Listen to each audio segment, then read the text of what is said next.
Good morning, everybody. The holidays are quickly approaching. Thanksgiving is in 2 days, and one of the things that my family likes to do is we're pretty big on desserts. I come from a pretty big family. We happen to have a whole room just for desserts on Thanksgiving. And how I'm going to be contributing is I'm going to be making some sugar cookies and some Oreo truffles, but today I'm going to show you how to make the best sugar cookies, hands down.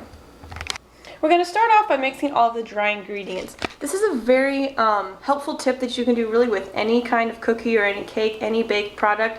Mix your dry ingredients all together first, mix your wet ingredients separate, then combine them. But anyway, we are going to be using, don't know if you can see that, but this is 6 cups of flour. I know that's a lot, but again, I come from big family, so we need a lot of cookies. Anyway, then we're going to be using 3 teaspoons cream of tartar. 1, 2, and 3. Next we have 1½ teaspoons baking soda. There's 1 and 1/2. Always make sure you don't do too much baking soda, because if you do too much, your cookies will taste like soap. And finally, for the dry ingredients, we're going to add the salt. This is really just to taste. I like to do just a little sprinkle, about like that. It may look a little more, but it's actually only 3/4 teaspoon. The salt's primary purpose is to balance out the sugar in the cookies. Now onto the wetter ingredients. And I know some people will debate, is sugar a wet ingredient or is it a dry ingredient? But you always want to mix the sugar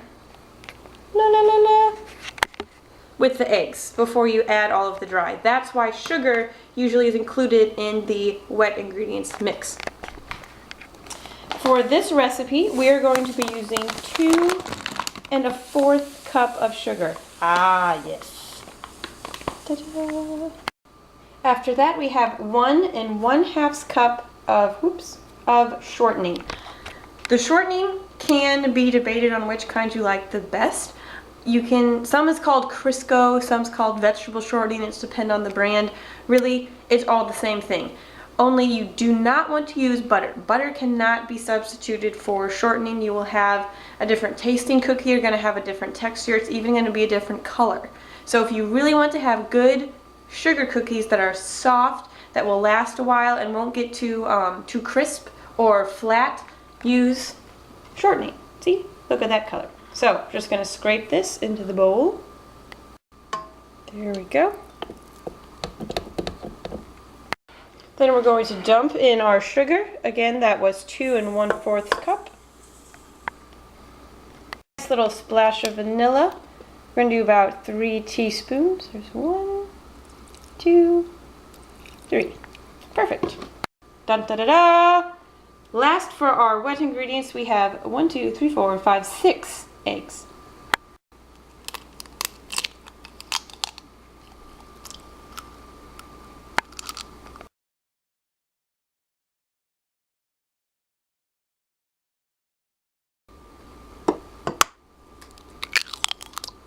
And 6. Nope.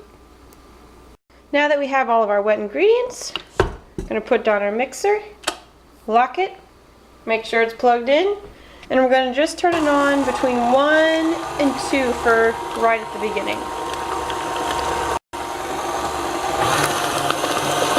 Nice and creamy.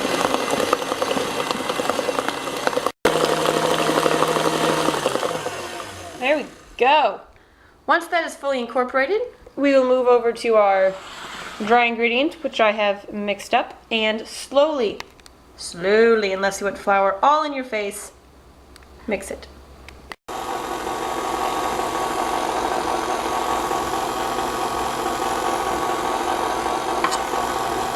Down to the last little bit, we're just going to pour this on in.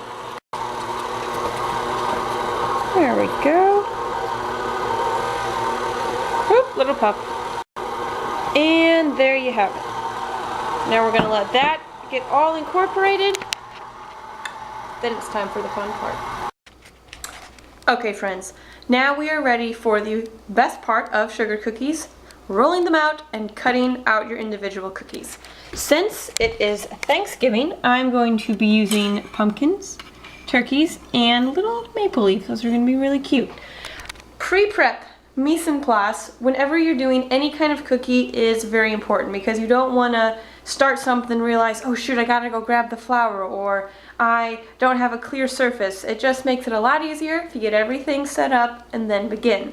For example, today, like I already showed you, have my cookie cutters, got my stainless steel rolling pin, a sufficient bowl of flour, we will definitely not be using all of that, and a clear, clean surface, and clean hands, just wash them.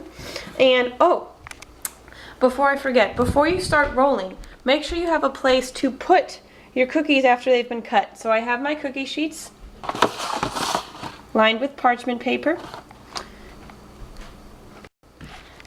So anyway, have all my stuff. Now, let's begin. First, you want to take just a nice little handful of your flour and then sprinkle it over your surface. This is so the cookie dough will not stick. Da, da, da. There. Looks nice. Then using your spatula, you're going to take a nice portion of your cookie dough and bring it over onto your floured surface. Definitely do not dump the entire bowl, because if you do, you will not have enough room to roll out all of the dough and then you'll have it going everywhere. So just do it in portions, just about this size. I even like to just like flour my hands a little bit, so whenever I am working with the dough that it doesn't stick. I like to kind of work it into a little circle, pat it out, make sure it gets nice and floury. You're not going to make your dough too stiff because it's meant to get a little more as you are rolling it out. Okay? Okay, this is about 4 rolls in, and as you can see right here, it started to come up just a little bit and stick to the rolling pin. So that means you're going to take a little more flour, sprinkle it over the top, and then rub it in very gentle. This dough is extremely soft, so you want to make sure you're using soft hands as well. And continue rolling. Okay, this dough is rolled to the right thickness. If you can see here, that is about 1/4 of an inch thick. Now again, more flour. I'm going to take this and just kind of put it off to the side.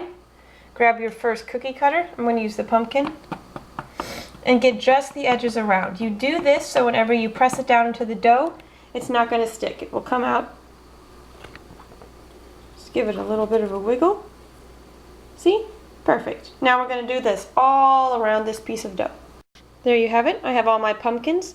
Now I'm going to start by peeling off the excess dough, and we're just going to throw that to the side. Once you've peeled some of the dough away, you should be able to very carefully pick up your cookie. You can see that one's a little flimsy. Your first batch is going to be the hardest because it's the first time that the dough is being rolled out on the surface. The second time around, it will be easier. So this pumpkin isn't actually the perfect pumpkin shape, but with the rest of them, they will come out a little better.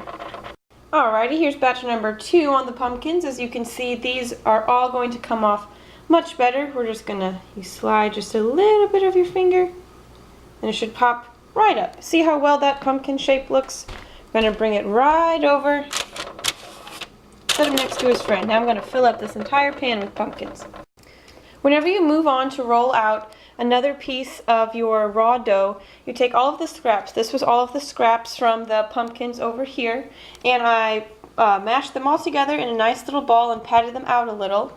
And then you're just going to take another portion of this dough, there we go, put it right on top, and then you're just going to mix it in. And you will keep doing this repeatedly until you've used up all the raw dough. This way, the dough on the bottom is not going to get too tough from being constantly rolled out, and then this dough is not going to get like too sticky from just being new dough constantly on your flat surface. Okay, this time I'm going to break out the turkey. Oops, it's upside down. Do the same thing. Pat it in the flour, then just a little boop, little shake. Perfect turkey. There we go, guys. I've got the pumpkins, have my turkeys. I even threw in a few little maple leaves around the edges. Now we're gonna pop them in the oven at 375 degrees for exactly 7 minutes. We'll see you when they're done.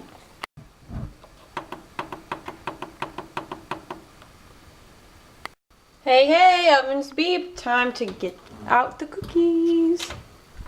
Ooh, look at them. They're nice and puffy. Now I know you may think, oh, these cookies, they don't look brown. They must not be done. But remember what I said about using the shortening? Because the shortening is so white, you're not going to get that golden dark brown color on these sugar cookies. They're going to stay a really nice healthy cream, almost cream color. But if you pick one of them up, yep, they're going to be very soft to the touch, but you can see on the bottom they're just a little brown, and that is exactly what you want. And you can leave them sit on the oven for a little bit, but then move them over to your cooling rack. I have mine set up right over here. And another great thing about this parchment paper is you can just pull it right off the tray. See? Look at that. Now, whoops, well, we lost a few cookies there in the process. But anyway, that way you can, you can just take your pan, put a new piece of parchment, or even use the same one. They can be used 2 or 3 times. Then you can lay out some more cookies, throw them back in the oven, and repeat until you're all done. And I will see you whenever I have made all of the cookies. Alrighty guys, the cookies are all done, all out of the oven. I have them on the cooling racks. Here are my turkeys and my pumpkins with my little maple leaves right at the bottom. I also went out on a limb and I did a few Christmas cookies to use up the rest of the dough because I just thought might as well get a head start. You can put these cookies uniced in the freezer airtight container for up to 3 weeks and they will still be perfectly fresh before you ice them. So just take a look. I got some candy canes, Christmas trees, some little gingerbread men. They're not actual gingerbread, but you put some chocolate icing on them and they are wonderful. And then over here, of course, have some snowmen. But what's a sugar cookie without icing? Alright, for the icing, this is a homemade icing that we use for just about every kind of baked good. You can use it on sugar cookies, you can use it on cakes, and it only has 3 ingredients. And those 3 ingredients are an entire 2-pound bag of powdered sugar, 1 cup of the shortening, the same shortening that I used in the cookies, and then just a little splash of vanilla. Now remember how when we made the cookies you added the wet ingredients and then the dry? Well, we're going to do a similar thing with this. I've already dumped the 1 cup of shortening into the bowl. Then just a little splash of vanilla. There we go. Now we're going to turn it on slow just until that incorporates a little bit. And very, very slowly add the powdered sugar. Because if you thought that the flour puffed up, this powdered sugar is even worse because it's so much, it's more fine than the flour. Just a little bit.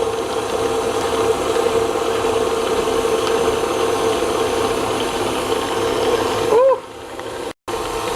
Once it starts to get to about that consistency, you're going to add a little more.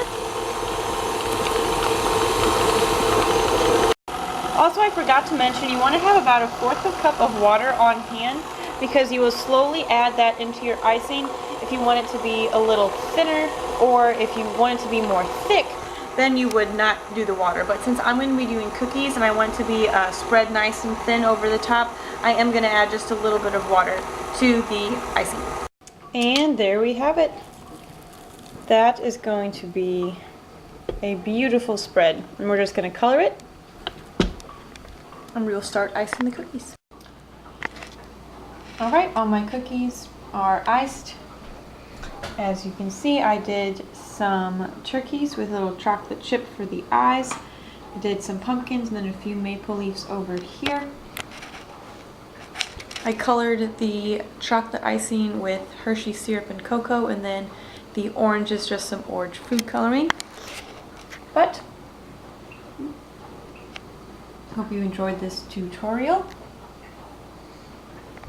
and have fun making your own holiday cookies.